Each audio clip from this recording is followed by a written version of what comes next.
കടുത്ത സാമ്പത്തിക പ്രതിസന്ധിയിലും പിണറായി സർക്കാർ ധൂർത്തു തുടരുകയാണ്. ഞായറാഴ്ച കോഴിക്കോട് നടന്ന മുഖാമുഖം പരിപാടിക്കായി ലക്ഷങ്ങളാണ് പൊടിച്ചത്. നവകേരള സദസ്സിന് പിന്നാലെ നടത്തിയ ധൂർത്തിനെതിരെ പ്രതിഷേധം ശക്തമാവുകയാണ്. വിശദാംശങ്ങളുമായി ദിഷ്ന സുരേഷ് ശരിയാണ്. ദിഷ്ന, ഗുഡ് മോർണിംഗ്. ഇവിടെ പറഞ്ഞതുപോലെ തന്നെ കടുത്ത സാമ്പത്തിക പ്രതിസന്ധിയിലൂടെ കേരളം കടന്നു പോകുമ്പോഴും പിണറായി സർക്കാർ ധൂർത്ത് തുടരുകയുമാണ്. കഴിഞ്ഞ ദിവസം മുഖാമുഖം പരിപാടിയും ആർഭാടത്തിൻ്റെ ധൂർത്തിൻ്റെ മറ്റൊരു വേദിയാവുകയായിരുന്നു. ഇരുതരത്തിലാണ് കാര്യങ്ങൾ വ്യക്തമാകുന്നത്. ഒപ്പം എത്രത്തോളം പ്രതിഷേധവും ശക്തമാണ്.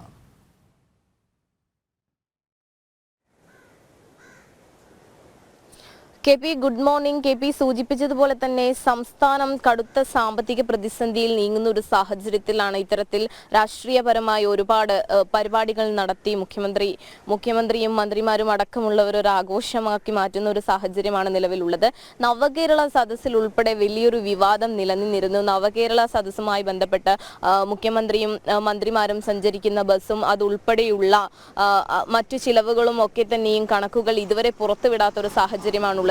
ഈ കണക്കുകളൊക്കെ തന്നെയും പുറത്തുവിടണമെന്നാവശ്യപ്പെട്ട് പ്രതിപക്ഷ കക്ഷികളൊക്കെ തന്നെയും രംഗത്ത് വന്നിരുന്ന ഒരു സാഹചര്യമൊക്കെ ഉണ്ടായിരുന്നു. ഈ കഴിഞ്ഞ ദിവസമാണ് കോഴിക്കോട് മലബാർ ക്രിസ്ത്യൻ കോളേജിലാണ് സംസ്ഥാന സർക്കാരിന്റെ അല്ലെങ്കിൽ മുഖ്യമന്ത്രി വിദ്യാർത്ഥികളുമായി സംവദിക്കുന്ന വിദ്യാർത്ഥികളും മറ്റ് വിദഗ്ധരായ ആളുകൾ, അതായത് എല്ലാ മേഖലയിലുമുള്ള ആളുകളുമായി, എല്ലാ വിഭാഗങ്ങളിൽപ്പെട്ട ആളുകളുമായി സംവദിക്കുന്ന മുഖാമുഖം പരിപാടിക്ക് തുടക്കം കുറിച്ചിരുന്നത്. ഇത് കോഴിക്കോട് ജില്ലയിൽ മലബാർ ക്രിസ്ത്യൻ കോളേജിലാണ് തുടക്കം കുറിച്ചിരുന്നത്. ഈ പരിപാടിയുമായി ബന്ധപ്പെട്ട് നിലവിൽ ഒട്ടേറെ വിവാദങ്ങളാണ് ഉയർന്നു വരുന്നത്. പരിപാടിയുമായി ബന്ധപ്പെട്ട് ചിലവഴിച്ച തുക എന്ന് പറയുന്നത് 17,03,490 രൂപയാണ് ഇപ്പോൾ നിലവിൽ കണക്കുകൾ പ്രകാരം പുറത്തു വന്നിരിക്കുന്നത്. പന്തല്, ശബ്ദ ക്രമീകരണം, മറ്റ് സജ്ജീകരണങ്ങൾ എന്നിവയ്ക്ക് വേണ്ടി ഇത്രയും ലക്ഷം രൂപയാണ് ചിലവഴിച്ചിരിക്കുന്നത്. അതും വെറും 2 മണിക്കൂറുകളോളം മാത്രമായിരുന്നു പരിപാടി നടത്തിയിരുന്നത് എന്നാണ് മറ്റൊരു വസ്തുത. ഇതിൽ പ്രധാനമായും എടുത്തു പറയേണ്ട ഒരു വസ്തുത എന്ന് പറയുന്നത് കെ.പി. ഇതേ സമയത്ത് മറ്റൊരു സ്വകാര്യ പരിപാടിയും അവിടെ നടന്നിരുന്നു. ഈ സ്വകാര്യ പരിപാടിയുടെ ചെലവഴിച്ച തുക എന്ന് പറയുന്നത് ഇതിന്റെ ഏറ്റവും കുറഞ്ഞ തുകയാണ് ചെലവഴിച്ചത്. കാരണം കരാർ കമ്പനിയുമായി അവർ വിലപേശിയാണ് ഇത്തരത്തിലൊരു പരിപാടി ഒരേ വേദിയിലാണ് ഒരേ ദിവസം 2 പരിപാടി നടന്നത്. കേവലം മണിക്കൂറുകളുടെ വ്യത്യാസത്തിൽ ഇവിടെ സർക്കാർ തലത്തിൽ നടത്തിയ ഈ മുഖാമുഖം പരിപാടിക്ക് കൃഷ്ണ പറഞ്ഞതുപോലെ തന്നെ ഏകദേശം 18 ലക്ഷത്തോളം രൂപയാണ് ചെലവാക്കിയത്. അത്രത്തോളം ചെലവ് വേണ്ടിവരില്ല എന്ന് അടുത്ത പരിപാടി നടത്തിയവരുടെ കണക്കുകൾ തന്നെ വ്യക്തമാകുന്നു. കാരണം ചെറിയ തുകയ്ക്കാണ് അവർ കരാർ കമ്പനിയെ സമീപിക്കുകയും കരാറുകാരനുമായി സംസാരിച്ച് വിലപേശി വില കുറച്ച് പരിപാടി നടത്തുകയും ചെയ്തത്. ശബ്ദക്രമീകരണം, മറ്റ് സംവിധാനങ്ങൾ ഉൾപ്പെടെ സർക്കാർ 18 ലക്ഷം രൂപയ്ക്ക് അടുത്ത് ചെലവഴിച്ചപ്പോൾ അതിൻ്റെ വളരെ കുറഞ്ഞ തുകയ്ക്കാണ് ആ സ്വകാര്യ സംഘടന പരിപാടി നടത്തിയതല്ലേ?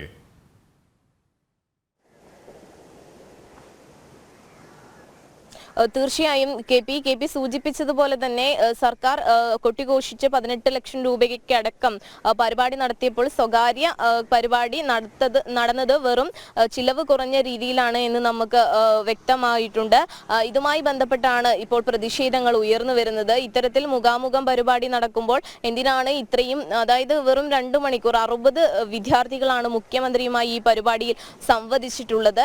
അതും പല കോളേജുകളിൽ നിന്നും തിരഞ്ഞെടുക്കപ്പെട്ട ആളുകൾ. അവർക്ക് പല വിധത്തിലുള്ള ചോദ്യങ്ങൾ മുഖ്യമന്ത്രിയുമായി ചോദിക്കാമായിരുന്നു. പക്ഷേ ഈ ചോദ്യങ്ങളൊക്കെ തന്നെയും ചോദിക്കപ്പെട്ടിരുന്നതൊക്കെയും തിരഞ്ഞെടുക്കപ്പെട്ട വിഷയങ്ങളിൽ മാത്രമാണ് മുഖ്യമന്ത്രിയുമായി ചോദ്യങ്ങൾ ചോദിച്ചത് എന്നൊക്കെയുള്ള വിവാദങ്ങളും ഈ പരിപാടി കഴിഞ്ഞതിന് ശേഷം ഉയർന്നു വന്നൊരു സാഹചര്യമാണ് നിലവിലുണ്ടായിരുന്നത്. അതേ വേദിയിൽ ഒരു സ്വകാര്യ പരിപാടി നടന്നിരുന്നു.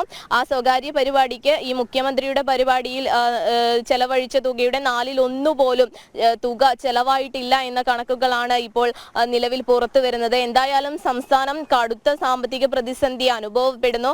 അത് പല മേഖലകളിൽ സാധാരണക്കാരുടെ ഇടയിൽ പെൻഷൻ അടക്കമുള്ള ആനുകൂല്യങ്ങൾ ലഭ്യമല്ലാത്തത്, ഇപ്പോൾ മത്സ്യ തൊഴിലാളികൾക്കടക്കം 6 മാസത്തിലധികമായി പെൻഷൻ മുടങ്ങിയ ഒരു സാഹചര്യം നിലക്കുന്നു. സപ്ലൈകോയിലടക്കം വിവിധ തരത്തിലുള്ള പ്രതിസന്ധികൾ നേരിടുന്നു.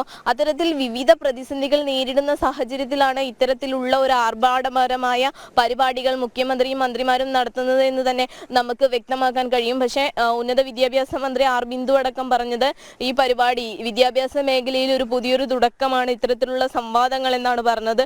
പക്ഷേ ഈ സംവാദങ്ങളൊക്കെ തന്നെയും വലിയ രീതിയിൽ തുക ചെലവഴിച്ചാണ് നടപ്പിലാക്കുന്നത് എന്ന കണക്കാണ് ഇപ്പോൾ നിലവിൽ പുറത്തു വന്നിട്ടുള്ളത്. KP, ഇതുമായി ബന്ധപ്പെട്ട വലിയ രീതിയിലുള്ള പ്രതിഷേധമാണ് പ്രതിപക്ഷ കക്ഷികളുടെ അടക്കമുള്ള ഇവിടെ പറഞ്ഞതുപോലെ തന്നെ ഈ സ്പോൺസർഷിപ്പ് വിവാദമടക്കം ഈ ഒരു വിഷയത്തിൽ ഉണ്ടായിരുന്നു. ഈ വിവാദങ്ങൾക്ക് പിന്നാലെയാണ് ഇങ്ങനെ ലക്ഷങ്ങൾ പൊടിപിടിച്ചുള്ള ഒരു ആർഭാടമാണ് എന്ന രീതിയിലുള്ള കണക്കുകൾ തന്നെ പുറത്തു വന്നുകൊണ്ടിരിക്കുന്നത് അല്ലേ?